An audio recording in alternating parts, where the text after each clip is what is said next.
Now, we're talking some high quality entertainment this week. This episode was one of the best we've gotten out of this season when it hasn't come to action. Just pretty much what's going on around campus, emotions of, Shelfie and her inner conflict.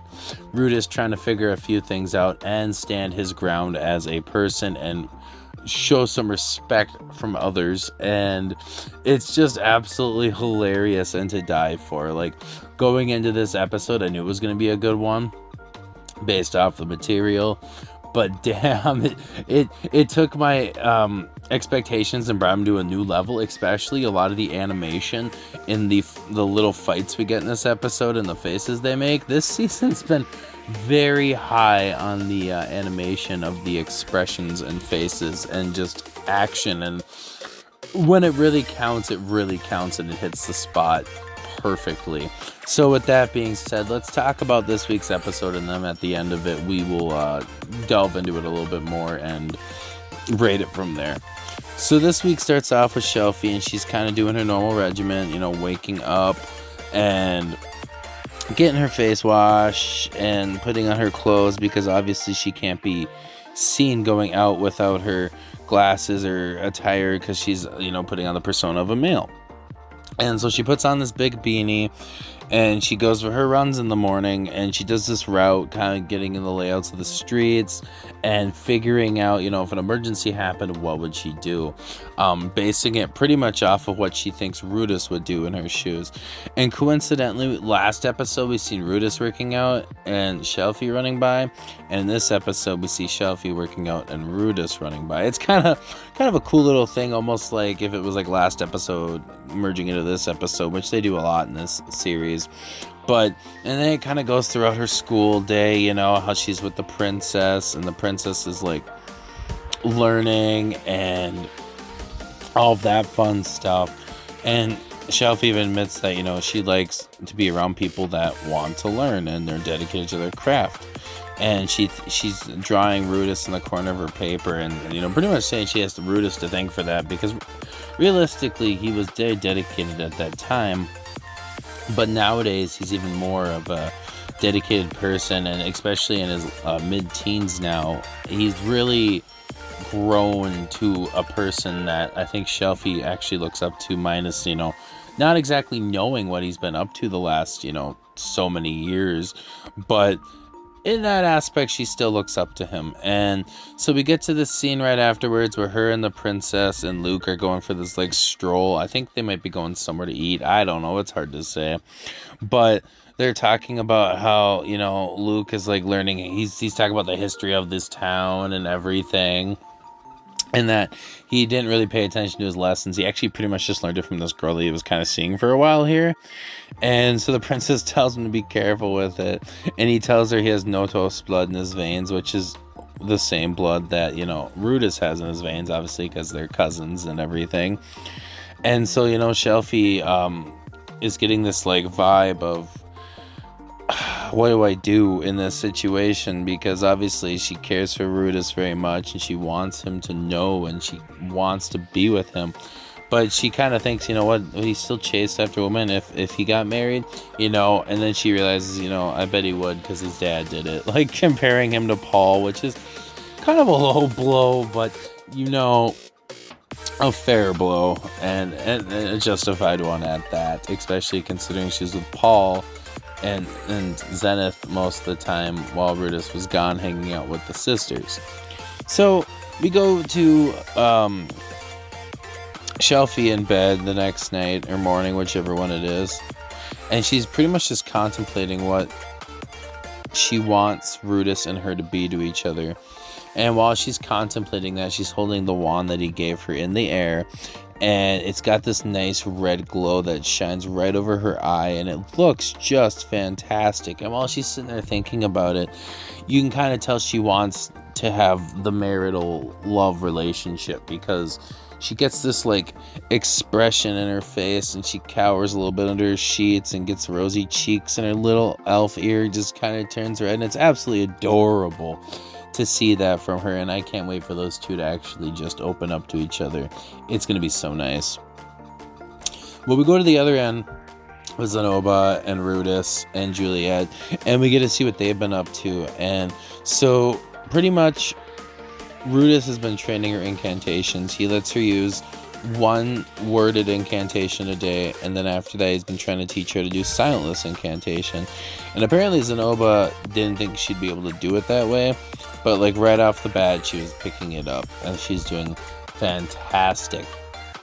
And apparently she know a little bit of or human language, as they call it in this series, while she was beginning. Like, obviously she knows like Neko and Daisuke and all that fun stuff, all pointing at the figures, which I'm assuming she's made, possibly. I doubt it. I think it's probably Rudis just pointing out figures. But, and on the other end, Zenoba has been actually taking really good care of her and feeding her and just having her around. And Rudis tries to make the valid point too of the fact that, you know, most slaves are branded or marked or, you know, special spells so they can't escape, but she's not a slave. She's, you know, his apprentice, and he cares for her very much, and that's going to be something that later down the line is pretty important to keep up with. Now, later into the night, Zenoba is pretty much showing Juliet the rigid figure that was made a long time ago, and, you know, out of curiosity, Rudis wants to know what happened to the Roxy figure. And this is where the episode really starts to like go in this direction that's absolutely comical, and it's just so freaking hilarious. So we find out right off the bat that Zenoba ended up having the Roxy figure shattered in a fight.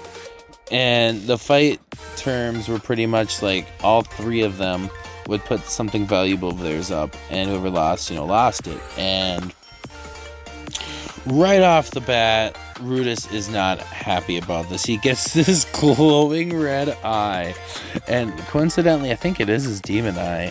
So I don't know if that has anything to do with anything, but it's pretty freaking hilarious. But then both of them glow. And so Rudis is like accusing Zenoba of being his enemy, and of course poor Juliet's like, "Mom, Dad, stop fighting," and she's like crying and running away to the other corner throughout this whole scene. And he finally gets the words out that Linnea and Priscilla actually challenged him, like I said, and they destroyed the figure. So while, you know, Rudis is kind of figuring that out, Juliet is comforting Zenoba, and freaking Rudis is just like gets to this like hysterical face of anger and his hysteria, as I said, and it's like, you know, if that's what happened, you should have told me sooner. And but instead I played the fool and, you know, acted nice to them, and like, so you're gonna get revenge on this, right? So they meet him into this corridor, and they're, you know, doing their talk, and so they're like, you know, I could smell fight in one of these two, and they're telling, you know, Zenoba that he's a coward for bringing a first year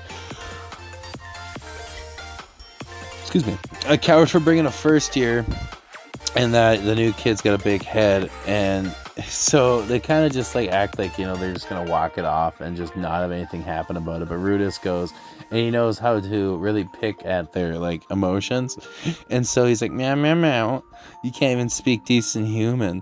And you kind of find out right from this exact situation which of the two is smarter than the other. And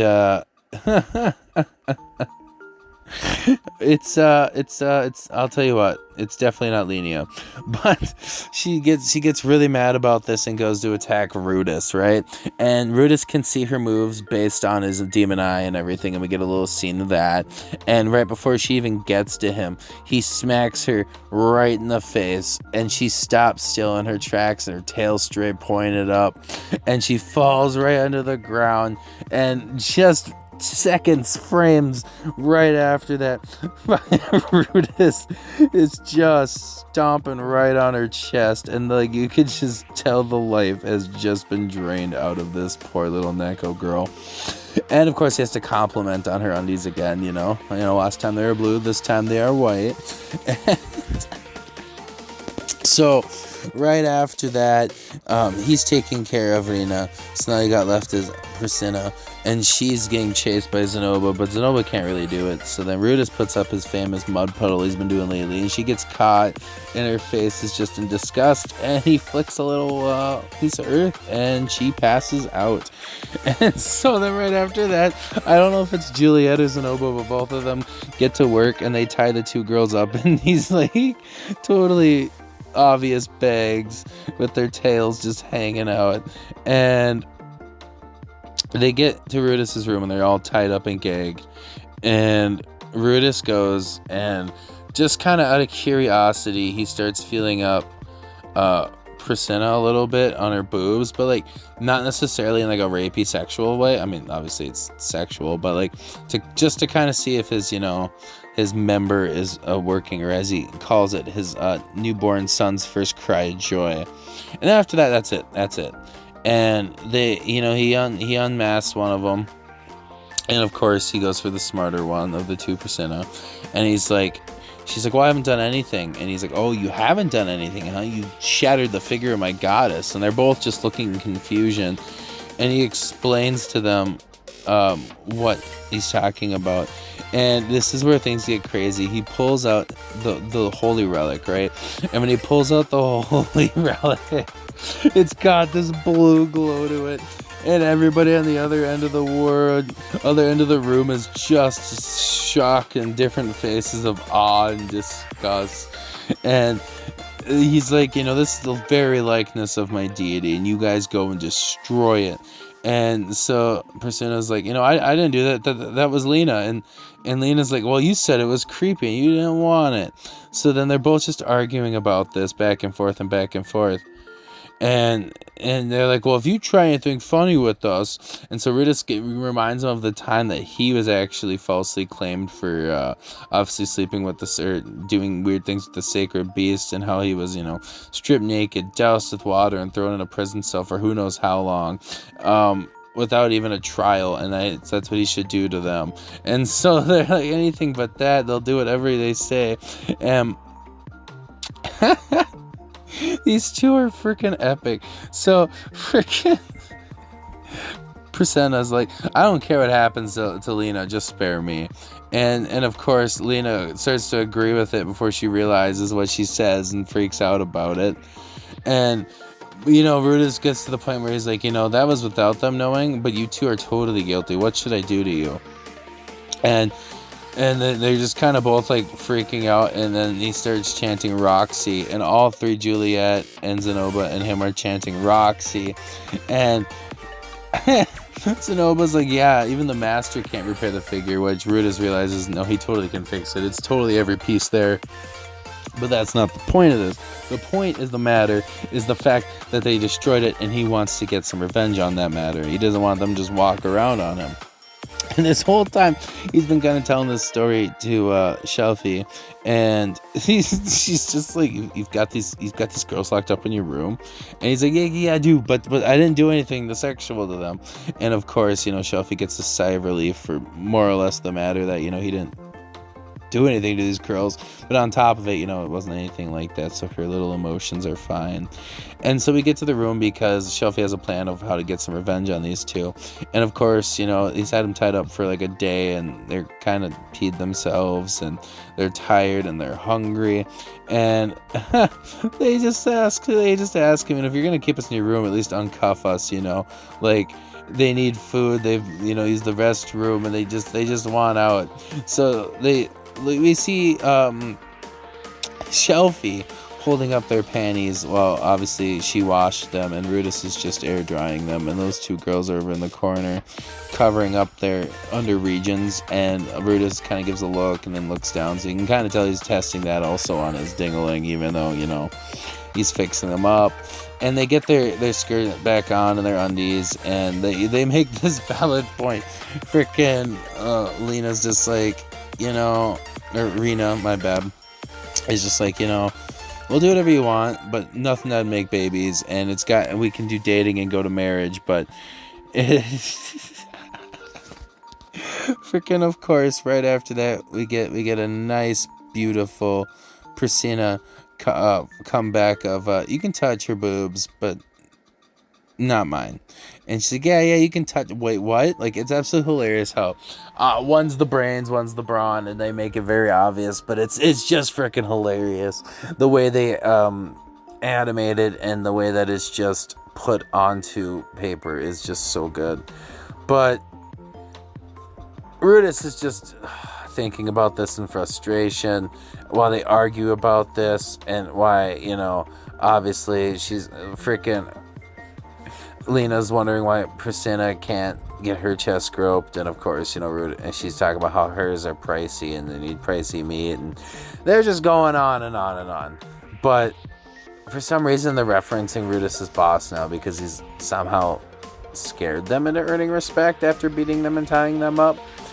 And they go right away into trying to insult Sylphy. And obviously Rudis isn't going to stand for that. So he's like, hey, you sit there, both of you, and you're going to take whatever she gives you as a punishment. So she puts on this paint around their eyes, or around their eyebrows and their face, like they have a goatee and a unibrow and some incantation thing on their face as well. Telling them that, if they don't keep that on for the next 24 hours, that she got this ink from a special tribe and it becomes like a permanent tattoo, really threatening them in their lives. And both the girls are telling her that she won't forget this, but it's absolutely freaking amazing. Coming to find out a tiny bit later that it's actually just incantation paint and that there's no spell. They could just pretty much just get it off easily. So obviously Sylphy pulled some good cards on this one, and those two look absolutely hilarious. Freaking, there's this nice clean still of them, and they're just kind of like slightly it'll be in the video. You just have to see it, words can't describe it. And right before they leave, they're kind of wondering how he was good enough to track their movements, because obviously to a normal person, they're quick, they're agile, they're fast, and they're strong. But he tells them that he learned from his master Ghislaine. And of course, Linia recognizes off the bat, and she's like, the one from the tribe? He's like, oh yeah, he thought about it, and that makes them